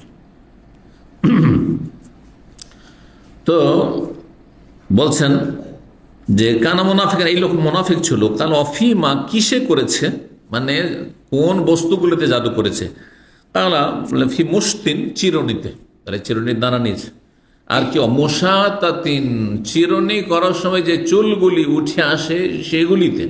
হ্যাঁ, কাল ওয়াইনা, এগুলি আছে কোথায়? কালা ফি জুফে তালাতে জাকারিন, খেজুর, হ্যাঁ, খেজুরের পুরুষ গাছের খোলসের ভিতরে সেটাকে ঢুকিয়ে সেটাকে কূপে পুঁতে রাখা হয়েছে পাথর চাপা দিয়ে। অন্য হাদিস আসবে পাথর চাপা দেওয়া রয়েছে।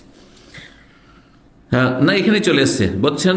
হ্যাঁ, জাকার মানে পুরুষ, আর তালআ মানে হচ্ছে খেজুর গাছের যে খোলস, খেজুর গাছের ওপর দিকে দেখবেন খোলস থাকে, কভার আবরণ থাকে একটা, ওর ভিতরে করে সেটাকে কোথায় রাখা হয়েছে? তাহাতা রাউফাতিন, পাথরের নিচে রাখা হয়েছে। ফিবিরে জারওয়ান, জারওয়ান নামক কূপে, জারওয়ান নামক কূপে পাথর চাপা দিয়ে রাখা হয়েছে। কালাত মায়েশা বলেন, ফাতান নবী, যখনই নবী সাল্লাল্লাহু আলাইহি ওয়াসাল্লাম এই স্বপ্ন দেখলেন, মায়েশাকে বর্ণনা করলেন, আর তারপরে বেরিয়ে গেলেন। কারণ নবী সাল্লাল্লাহু আলাইহি ওয়াসাল্লাম দেখছেন যে এটা তো ওহী আল্লাহর পক্ষ থেকে, তাই গেলেন নবী সাল্লাল্লাহু আলাইহি ওয়াসাল্লাম কোথায়? সেই কূপটির কাছে। আরো কয়েকজন সাহাবী ছিল সাথে, অন্য হাদিসে রয়েছে। হাত্তা ইস্তাখরাজ, সেটাকে বের করলেন সে পাথর নিচে থেকে, উঠালেন। কালা হাযিহিল বীর আল্লাতী উরিতুহা, এই কূপটাই আমাকে স্বপ্নে দেখানো হয়েছিল, এই কূপ আমাকে স্বপ্নে দেখানো হয়েছিল। ওয়া কান্না মাহা নুকাআতুল হিন্নায়, তার পানিগুলি ছিল কেমন? মেহেদি মিশ্রিত পানির তলানির মতো। মেহেদি গুলে দেন আপনি পানিতে, আর তারপরে কিছুক্ষণ রেখে দেন, তখন তলানিতে রংটা বেশি চলে যাবে, হবে না? ওই তলানির মতো মেহেদি মিশ্রিত পানির তলানির মতো হয়ে গেছিল সেই কূপের, গোটা কূপের পানি। তাহলে কত বিষাক্ত জাদু ছিল। ওয়াকান্না নাখলাহা রৌসু শায়াতিন, আর দেখে মনে হচ্ছিল যে সেই কূপের, সে কুয়ার চারপাশে যে খেজুরের গাছগুলি ছিল, সেই গাছের অগ্রভাগগুলি বা অপর ভাগগুলি ছিল শয়তানের মাথার মতো, মানে খুব ভয়ঙ্কর ছিল। শয়তানের সাথে তুলনা করে কিসের জন্য? ভয়ঙ্কর, এই লোকটি শয়তান, মানে মারাত্মক ক্ষতিকর। তো শয়তানের মাথার মতো। কালা ফাস্তুখরিজা, বের করা হইল। কালাত, মা এসে বলছেন, ফাকুল, আমি বললাম, আফালা এই তানাশার, তো আপনি বিষয়টিকে কেন প্রচার করে দিলেন না? সাহাবায়ে কেরামদের সবকে জানিয়ে দিতেন যে বানু জুরাইক গোত্রের এই লাবিদ ইবনে আসাম নামক এই মুনাফিক ব্যক্তি আমাকে কি করেছে, জাদু করেছে, আর ইহুদিরা এই ষড়যন্ত্রকে জাদু করিয়েছে, এই কথা মদিনার সমাজকে জানিয়ে দিতেন সাহাবা কেরামদের। কিন্তু জানিয়ে দিলে সাথে সাথে গিয়ে তার গর্দন উড়িয়ে দিত, আর ফিতনা ফাসাদ সৃষ্টি হয়ে যেত। মোনাফেক তাদের সংখ্যা যথেষ্ট সংখ্যা ছিল, তার মোনাফেকরা বসে থাকতো, তারা মারামারি শুরু হয়ে যেত। এইদিকে মোনাফেক আর ইহুদিরা হয়ে যুদ্ধ লাগিয়ে দিত, আর ঘরে মদিনাতে যুদ্ধ শুরু হয়ে গৃহযুদ্ধ শুরু হয়ে যেত। এই জন্য সবসময় যারা নেতৃত্বে রয়েছেন সবসময় চিন্তা করতে হবে যে এমন পরিস্থিতি যেন দেশে না তৈরি হয় যে গৃহযুদ্ধ লেগে যায়। আজকে সুডানের অবস্থা দেখুন, এক সময় দেখেছেন আপনার সোমালিয়ার অবস্থা, কি যে অবস্থা। সব মুসলিম দেশ, মুসলিম দেশগুলিতে ইসলামের শত্রুরা, মুসলিমদের শত্রুরা তারা গৃহযুদ্ধ লাগাতে চায়। কখনো সুযোগ দেবেন না আপনি ঘরের শক্তি বাইরের শক্তিকে যে ঘরে ঘরে যুদ্ধ লেগে যায়। হ্যাঁ, গৃহযুদ্ধ মানে একটা হচ্ছে রাষ্ট্রীয় গৃহযুদ্ধ, আর একটা হচ্ছে পারিবারিক গৃহযুদ্ধ। আরে 5টা ভাই আছেন, 5টা 5 রকম হবে, তাই বলে যে মারামারি শুরু করে দেবেন, কিছুটা হক মারলো, কিছু বেমানি করলো, একটা ভাই খেয়ে নিল, আর এই করলো সেই করলো, আমার ক্ষতি করলো, আমার ছেলে মেয়েদের ক্ষতি করলো, সবর করেন আপনি। নাহলে আপোষে ভাই ভাই মারামারি লাগিয়ে দেবেন, গ্রামবাসী হাসবে, যত হিংসুক দুশ্মন আছে সব হাসবে, দুশ্মন হাসার সুযোগ করে দেবেন আপনি না, কখনোই সুযোগ দেবেন না, যথাসাধ্য এড়িয়ে চলবেন। যদি দেখেন যে এরকম পরিস্থিতি হচ্ছে, খারাপ আচরণ হচ্ছে, আপনি কিছু নুন খাওয়ান ওই খারাপ ভাইগুলোকে, তাদের অনিষ্ট থেকে রক্ষা পাওয়ার জন্য বা অনিষ্ট দূর করার জন্য তাদের কিছু নুন খাওয়ান, গুণ গাইতে শুরু করুন। দেখেন পরীক্ষা করে, ইদফা বিল্লাতি আহসান, ভালো দিয়ে মন্দকে, বেশি ভালো দিয়ে মন্দকে দূর করো।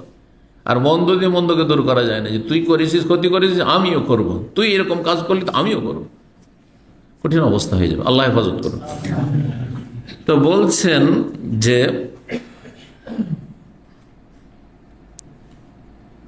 মা আয়েশা কি বললেন যে আপনি এটার প্রচার কেন করে দিলেন না, সবাই জানতো। কালা আমার শোনো আয়েশা, ওয়াল্লাহি আল্লাহর কসম করে বলছি, কাল শাফানি, আল্লাহ আমাকে ভালো করে দিয়েছেন, আরোগ্য দান করেছেন, আমার কাজ হয়ে গেছে আলহামদুলিল্লাহ, সুস্থ। ওয়াকরাহু আন ওসিরা আলা আহাদি মিনান নাস, আমি অপছন্দ করি কি যে কোন মানুষকে প্ররোচিত করব কিসের জন্য, অনিষ্টের জন্য, অশান্তির জন্য, যে সমাজে অশান্তি হোক, কারণ মারামারি শুরু হয়ে যাবে, জি, তখন সামলানো মুশকিল হয়ে যাবে, 50 নম্বর বাবু সেহরি অধ্যায় হচ্ছে জাদুর অধ্যায়, 5766 নম্বর হাদিস জাদু সম্পর্কে। আর হাদিসটি আগের হাদিসটি এসছে, এই জন্য আমরা তাড়াতাড়ি এগিয়ে যেতে পারবো। মা আয়েশা রাদিয়াল্লাহু তাআলা আনহা বর্ণনা করেছেন, সোহেরা রাসূলুল্লাহ যাদু করা হয়েছিল, হাত্তা ইন্নাহু ইউখাইয়ালু ইলাইহি, তার ধারণা হয়তো আন্নাহু ইয়াফআলু শাইআ, যে কোনো কিছু তিনি করে ফেলেছেন, ওমা ফাআলাহু, অথচ তিনি ওটা করেননি। মনে হয়তো যে স্বামী স্ত্রী মিলিত হয়েছেন, বলতেন হ্যাঁ হয়ে গেছে, সহবাস হয়ে গেছে, তো হয় জি, কিন্তু তার ওপর যে ওহী নাযিল হচ্ছে, ওহী প্রভাবিত হয়নি।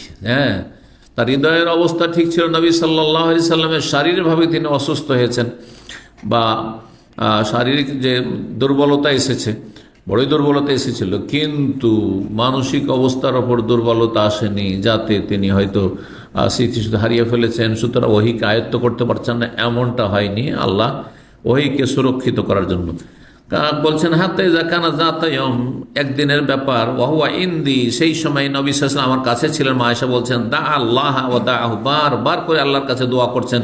সুম্মা কালা, তারপরে বললেন, আশায়েরতে, তুমি কি বুঝতে পেরেছো ইয়ে আয়েশা, আন্নাল্লাহ কাদ আফতানি ফি মাস্তাফতানি ফি, আল্লাহর কাছে যা চেয়েছিলাম তা আল্লাহ আমাকে বলে দিয়েছেন, বাতলিয়ে দিয়েছেন।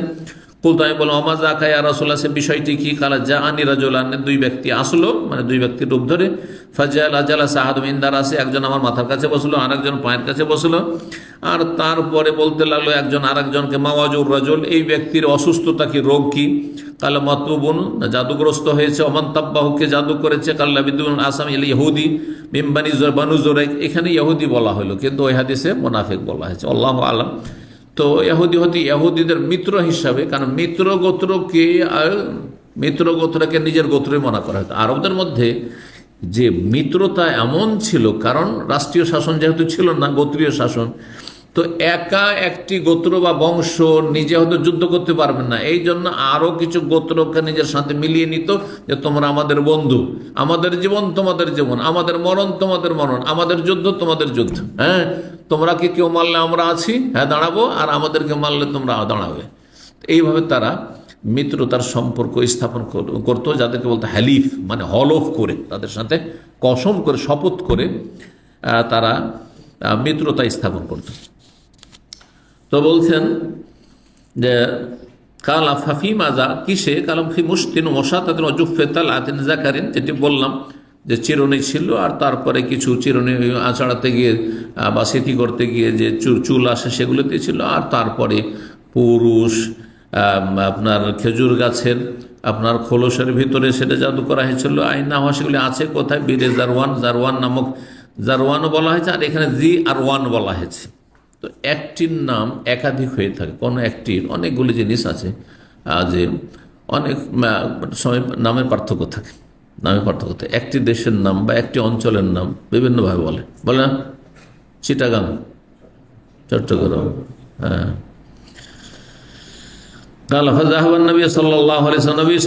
গেলেন সেখানে কূপের কাছে, কিছু সাথী সঙ্গীদেরকে নিয়ে, আর সেখানে গিয়ে দেখলেন যে সেখানে আশেপাশে কিছু খেজুর গাছ আছে। সুম্মা রাজা ইলা আয়েশা, আয়েশার কাছে ফিরে আসা রাদিয়াল্লাহু তাআলা আনহা বললেন, ওয়াল্লাহি আল্লাহর কসম করেছে, লাকান্না মাহনুকাতুহুন্না, পানির রং এত পরিবর্তন হয়েছে যে মনে হচ্ছে যে মেহেদি মিশ্রিত পানির তলানি সেই পানিগুলি। ওয়ালাকান্না নাখলা রউসু শায়াতিন, আর সেখানকার খেজুর গাছগুলি শয়তানের মাথার মতো মনে হচ্ছে। বলতো ইয়া রাসূলুল্লাহ, আফা আখরাজতাহু, সেগুলিকে বের করে সবাইকে জানিয়ে দিলেন না মদিনার সাহাবায়ে কেরামদের? কালাল্লাহ, জানাবো না। আমা আনা, শোনো, কাদ আফানিল্লাহ, আল্লাহ আমাকে সুস্থ করে দিয়েছেন, ও শাফানি, শেফা দান করেছেন, ও খাশিত, আমি ভয় পাচ্ছি, আন ওসাউরা আলান নাস মিনহু শাররান, যে আমি মানুষকে পরিচিত করে কোনো অনিষ্ট না শুরু হয়ে যায় আর বিশৃঙ্খলা না হয়। ও আমারা বেহা, সেই বস্তুগুলি যেগুলিতে জাদু করা হয়েছিল সেগুলি সম্পর্কে নবী সাল্লাল্লাহু আলাইহি ওয়াসাল্লাম নির্দেশ দিলেন, ফাদফিনাত, সেগুলি মাটিতে পুঁতে দেওয়া হলো। 51 নম্বর অধ্যায় বলছে, বাবুন ইন্না মিনাল বায়ানে সেহরা, কিছু কিছু ভাষণ রয়েছে যাতে জাদু আছে। এতক্ষণ তো আসল জাদুর কথা আলোচনা হইল, এখন হ্যাঁ কিসের জাদু? ভাষার জাদু, কথার জাদু। কথার জাদু, এই কথাটি আমারও বলি, এমন কথা বললো মনে হচ্ছে জাদু লাগিয়ে দিল। হ্যাঁ, এমন মিষ্টি কথা। আজকাল যারা মেয়েদের প্রেমে পড়ে, যেসব যুবকরা, অথবা মেয়েরা তো বেশি আবেগী, মেয়েরা আবার কিছু কিছু যুবক শয়তানের প্রেমে পড়ে যায়, প্রেমের জালে ফেঁসে যায়।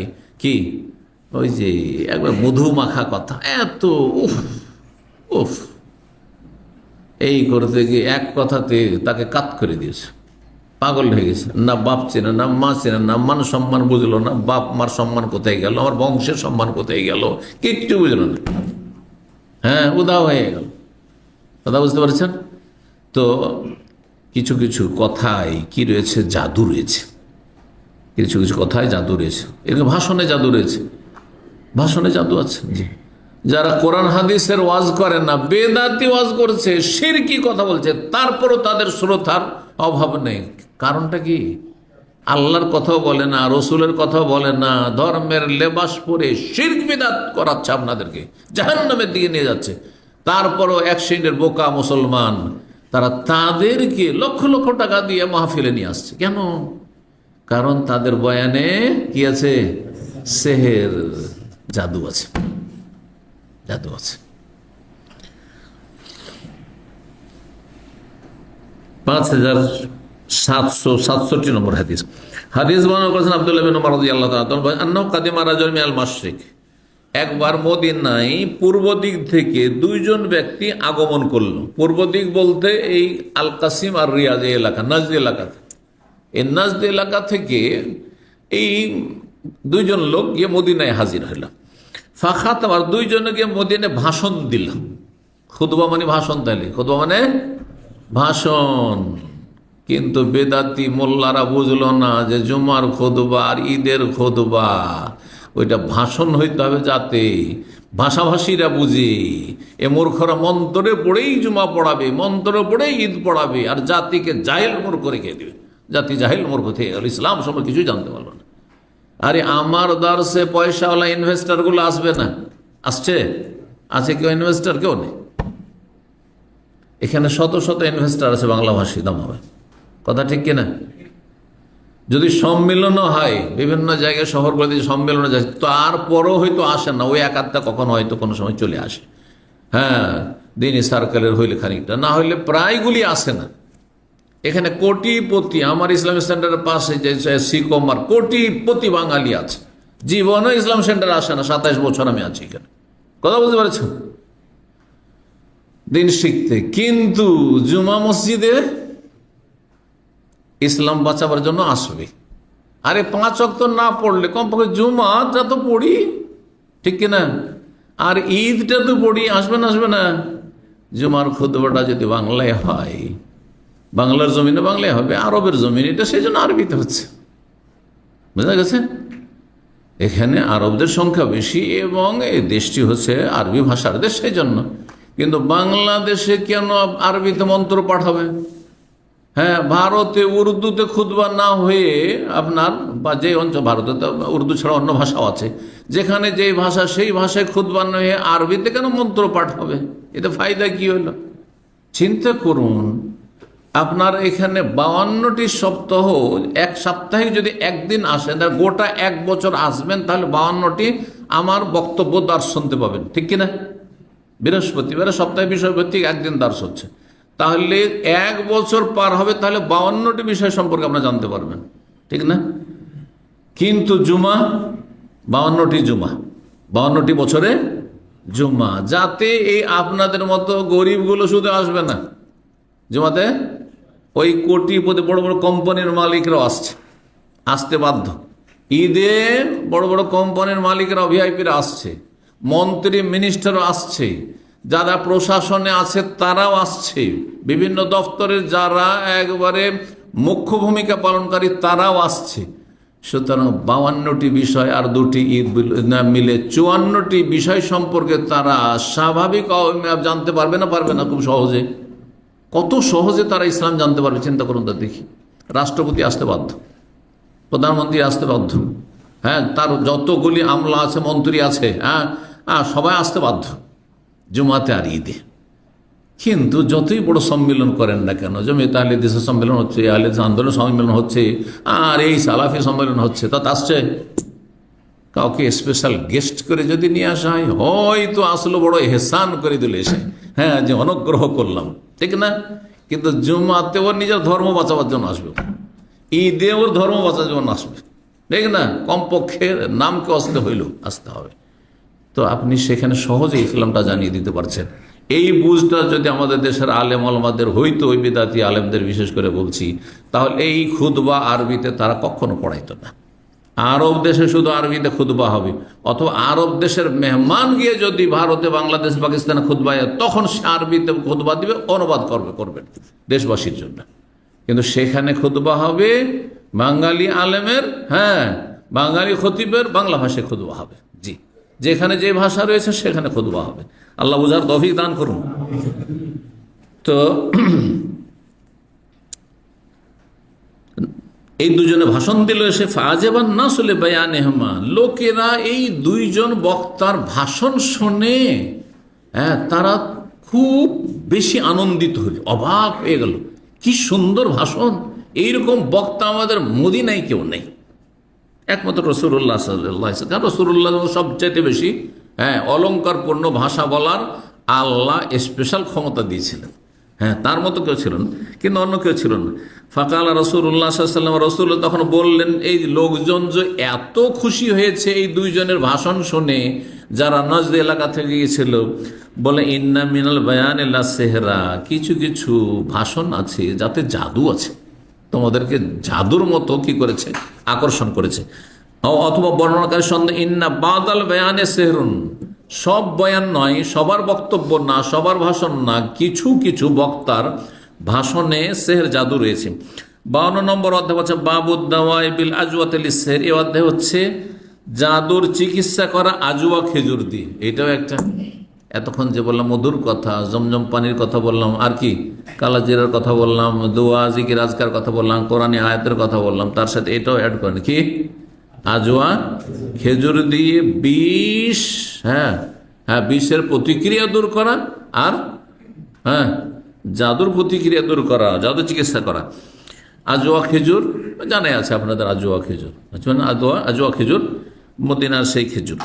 5768 নম্বর হাদিস। হাদিস বর্ণনা করছেন সাদ বিন আবি ওয়াক্কাস রাদিয়াল্লাহু তাআলা, তিনি বলেন নবী সাল্লাল্লাহু আলাইহি ওয়াসাল্লাম বলেছেন, মান ইস্তাবাহা কুল্লা ইয়াউমিন তামারাতিন আজওয়াতান, কেউ যদি সকাল বেলা কয়েকটি আজওয়া খেজুর খায়, এখানে 7টি বলা হয়নি, কয়টি বলা হয়েছে?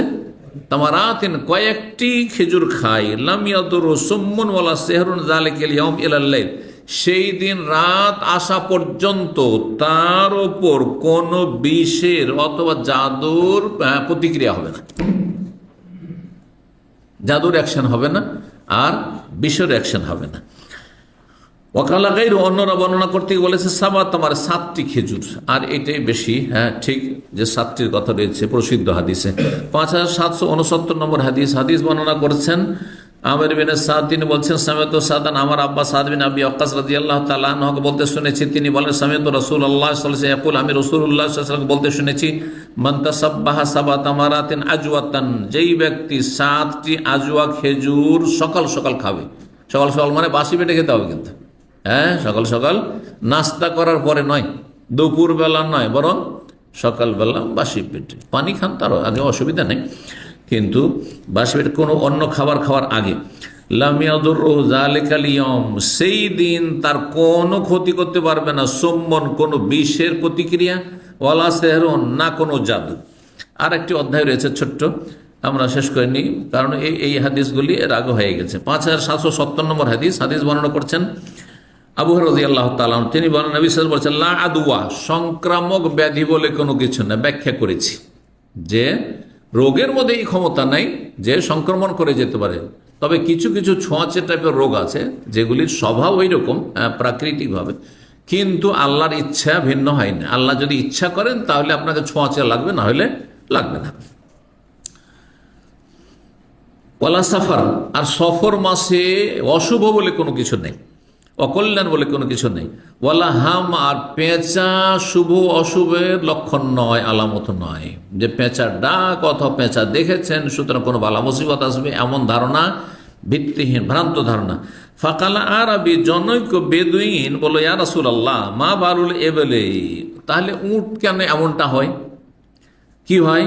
তা কোনো ফিররামলে, মরুভূমিতে থাকে, বালি মাটিতে মরুভূমিতে থাকে, কান্না হাজেবা, আমাদের উটগুলি প্রথম প্রথম এত সুস্থ সবল থাকে যে যেন মনে হয় দেখে হরিণের মতো, হরিণ শুধু লাফ দেয়, তো যেন আমাদের উটগুলি হরিণের মতো সুস্থ সবল দেখতে পাই। ফায়ুখালে তোহাল বাইরুল আজরাব, আর তার সাথে মিলিত হয় চর্মরোগে আক্রান্ত উট। একটা উট গিয়ে আমাদের উটের পালে, সুস্থ সবল উটের পালে ঢুকে গেল, যেই উটটি ছিল কি চর্মরোগে আক্রান্ত ছিল। ফাইউজরে বহা, তার গোটা পালের উটগুলিকে কি করলো, চর্মরোগে আক্রান্ত করে দিল। তো আমরা তো দেখতে পাই এমনটা হয়, অথচ নবী কি বলেন, লা আদওয়া, সংক্রামক ব্যাধি বলে কোনো কিছু নেই। রাসূলুল্লাহ সাল্লাল্লাহু আলাইহি ওয়াসাল্লাম বললেন, ফামান আদাল আউয়াল, তাহলে প্রথম যে গোটা দেশের প্রথম যে উটটি, সেই উটটিকে কোন শক্তিতে সংক্রামিত করলো, ওখানে কি করে রোগ আসলো?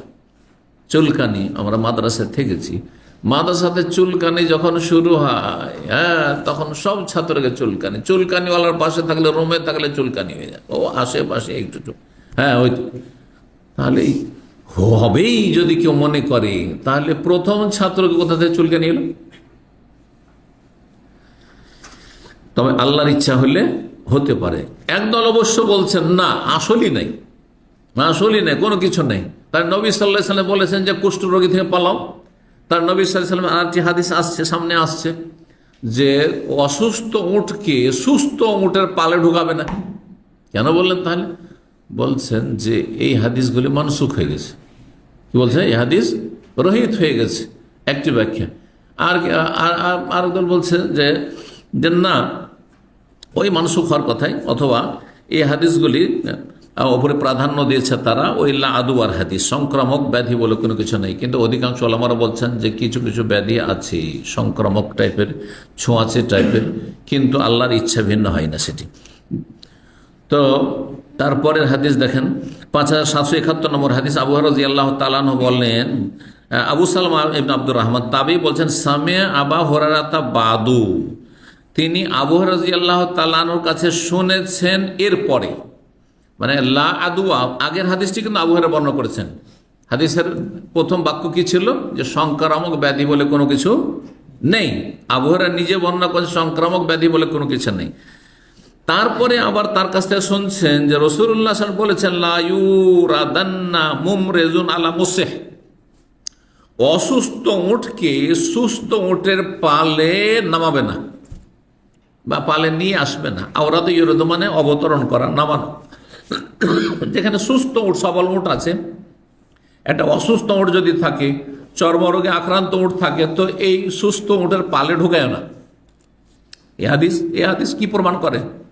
যে সংক্রামক ব্যাধি তাইলে আছে, ছোঁয়াচে ব্যাধি আছে।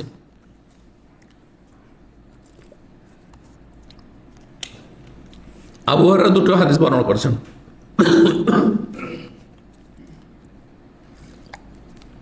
হাদিস পরস্পর বিরোধী কিনা? আগের হাদিসে কি বলা হলো? সংক্রামক ব্যাধি বলে কোনো কিছু নেই, লাদু। আর এই হাদিসে বলা হচ্ছে যে অসুস্থ উটকে সুস্থ উটের পালে নিয়ে আসবে না। তখন বলছেন, ওয়ানকার আবু হুরায়রা আল হাদিস আল আউয়াল, আবু হুরায়রা রাদিয়াল্লাহু তাআলা বলা হলো যে আপনি যে একটি হাদিস বর্ণনা করেছেন আমরা যে শুনেছি আপনার থেকেই, আবু সালমা বলছেন যে আপনি যে হাদিস বর্ণনা করেছেন লা দোয়া, সংক্রামক ব্যাধির নেই, আবার আজকে বলছেন এইরকম। কুলনা, বলছেন আমরা বললাম, আলাম তুহাদ্দিস আন্নাকা আন্নাহু লা দোয়া, আপনি কি ইতিপূর্বে হাদিস বর্ণনা করেননি যে সংক্রামক ব্যাধি বলে কোনো কিছু নেই? আবার আজকে বলছেন যে অসুস্থ উটকে সুস্থ ওটের পালে ঢুকায়ও না। তখন তিনি ফারাতানা বিল হাবাসিয়া, হাবশি ভাষায় তিনি যেন কোনো একটি অস্পষ্ট কথা বললেন। রাতানা মানে অস্পষ্ট কথা বলা, মানে ক্লিয়ার কোনো কথা না বলা, এমনভাবে কথা বললেন যে অস্পষ্ট থেকে গেল, বিষয়টি বুঝতেই পারলাম না কি বললেন। তাহলে বোঝা গেল যে আবু হুরায়রা হাবশার ভাষা জানতেন, পূর্ব আফ্রিকা হাবাস আবেসিনিয়া, ওখানকার কিছু ভাষা জানতেন হয়তো। তো হাবশি ভাষায় তিনি কোনো অস্পষ্ট কথা বললেন। আবু সালমা বলছেন, ফামার রায় তো নাসিয়া হাদিসান গায়রাহু, আমি আবু হুরায়রাকে সারা জীবন তার কাছ থেকে লেখাপড়া করেছি, হাদিস শিখেছি, কিন্তু এই একটি হাদিস ছাড়া কোনো হাদিস তিনি ভুলেননি। তিনি অস্বীকার করেন না, লাদুয়া বয়ান করিনি আমি, অথচ লাদুয়ার হাদিসও তিনি বর্ণনা করেছেন। হ্যাঁ, বোঝা গেছে। কিন্তু যখন তাকে বলা হলো যে আপনি যে লাদুয়া বলেছেন যে সংক্রামক ব্যাধি নেই, তখন তিনি অস্বীকার করেছেন। তো অস্বীকার কেন করলেন? ভুলে গেছেন। সেই জন্য আমি যদি একটা ফতোয়া দিয়ে থাকি আর তার বিপরীত আজকে ফতোয়া দিই, আর তারপরে আমাকে যদি কেউ স্মরণ করায় যে শেখ আপনি যে একবার বলেছেন এইরকম, আর আমি যদি না বলিনি, অথচ আপনার কাছে প্রমাণ আছে, ধরেন রেকর্ড আছে, তাহলে কি বোঝা যাবে যে আমি বিষয়টি ভুলে গেছি। তো আবু সালমা তার ছাত্র বলছেন যে ফামায় রাই তহু নাসিয়া হাদিসান গায়রাহু, আমি আবু হুরায়রাকে এই হাদিস ছাড়া কোনো হাদিস ভুলতে দেখিনি। এই হাদিসটি তিনি ভুলে গিয়েছিলেন। তাহলে মানুষ ভুলে যেতে পারে। ভাষ্যকারগণ লিখেছেন যে আবু হুরায়রা রাদিয়াল্লাহু তাআলা আনহু প্রথম দিকে এমনি হাদিস মুখস্থ করতেন, কিন্তু ভুলে যেতেন, প্রথম ভুলে যেতেন। তখন নবী সাল্লাল্লাহু আলাইহি ওয়াসাল্লামের কাছে হাদিস, এটা সহিহ হাদিস, সহিহ বুখারীতে হাদিস রয়েছে কিতাবুল ইলমে, কিন্তু এর ব্যাখ্যাটা এভাবে করেছেন তারা যে নবী সাল্লাল্লাহু আলাইহি ওয়াসাল্লামের কাছে দরখাস্ত করলেন তিনি যে ইয়া রাসূলুল্লাহ, আমি তো ভুলে যে আপনার কাছ থেকে তো হাদিস শিখি, সবসময় তো আপনার কাছেই পড়ে থাকি মসজিদে নববীতে, আর সব দর্শে হাজির হয়, কিন্তু ভুলে যায়, একটিও মনে থাকে না। তখন নবী কি বললেন জানা আছে হাদিস? চাদর বিছিয়ে দিতে বললেন, চাদর বিছায়। তারপর নবী সাল্লাল্লাহু আলাইহি ওয়াসাল্লাম চাদরে দোয়া পড়ে দিলেন, আর বললেন চাদরটাকে তোমার শরীরে কি করে নাও, জড়িয়ে নাও, চাদরটা গায়ে দিয়ে নাও ভালো করে, চাদরটাকে জড়িয়ে নাও। সেই দিন বলছেন যে তারপর থেকে আমি কোনো হাদিস ভুলিনি, যা শুনেছি সব মুখস্থ থেকেছে।